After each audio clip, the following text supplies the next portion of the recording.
Well, if you're lucky enough to get into a high-performance British car, then it's likelihood that some parts of that have been cleaned in a MecWash. High-end cleaning is basically what we do. Reliability, life expectancy of the machines, all right at the very top.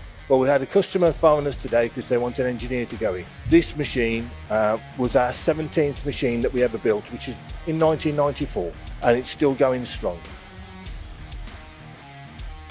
So we're celebrating our 30th birthday soon, and it just goes to show that the longevity of the company and the reliability and the high esteem that our customers think of our machines. Oh, we're delighted. It'll be 30 years. It's just amazing that we're still manufacturing such top quality machines, but the market still demands them. And the market's not always been easy over the last few years, but it's great to be so busy.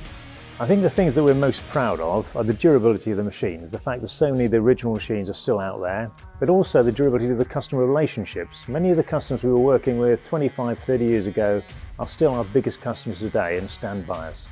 I'm a great believer in engineering, a great believer in British engineering, and I'm lucky enough to see the finest engineering in the UK. I get to talk to young engineers who are the up-and-coming engineers of the future, and it makes me very proud. What's special about a 30th birthday? It's a tricky one because it's not like an 18th birthday or a 21st birthday when you're still inherently quite young. 30 years, you're getting mature, you're kind of growing up, and I think MecWash is there. You know, the quality of the machines is pretty fantastic now, to be honest.